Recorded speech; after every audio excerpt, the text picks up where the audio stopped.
नमस्कार, स्वागत है आपका हमारे चैनल में। आप खबरें विस्तार से।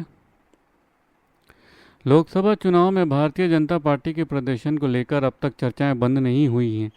भाजपा लोकसभा चुनाव में भाजपा की कई सीटों को नुकसान हुआ। उसके बाद 7 राज्यों की 13 सीटों पर हुए उपचुनाव के परिणाम भी आ गए।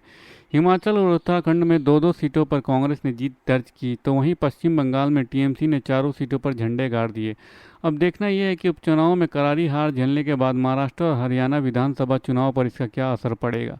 उपचुनाव को लेकर वरिष्ठ पत्रकार गौतम लहेड़ी का कहना है कि ध्रुवीकरण की पॉलिटिक्स को फिर से हार हुई है। उन्होंने कहा है कि उत्तराखंड की सीट भारतीय जनता पार्टी के खेमे में थी और यूसीसी लागू होने के बावजूद भी बद्रीनाथ जैसी सीट कांग्रेस के खाते में चली गई हैं। वहीं पश्चिम बंगाल में दलित और ट्राइबल लोगों ने भारतीय जनता पार्टी का साथ छोड़कर टीएमसी को वोट दिया। वहीं सीएए लागू होने के बावजूद भी भाजपा की नहीं बल्कि टीएमसी की जीत हुई है। जो कैंडिडेट पहले भाजपा के टिकट से चुनाव में खड़े थे वही इस उपचुनाव में टीएमसी के टिकट से खड़े हुए हैं, लेकिन भाजपा को जनता ने नकार दिया। वरिष्ठ पत्रकार का कहना है कि भारतीय जनता पार्टी को किसी नए हथियार की ज़रूरत है। पुरानी रणनीति अब काम नहीं आएगी और उससे भारतीय जनता पार्टी कहीं भी जीत नहीं सकती।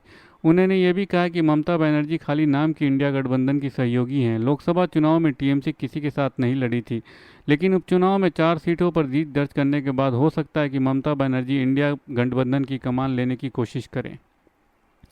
धन्यवाद। खबरें समाप्त हुई। अगर आपको हमारे वीडियो के कंटेंट पसंद आ रहे हैं तो इसे लाइक और सब्सक्राइब ज़रूर कीजिए। अपने परिवार और दोस्तों में शेयर कीजिए और अपने सुझाव कमेंट बॉक्स में पोस्ट करना ना भूलें। धन्यवाद। आपका दिन शुभ हो।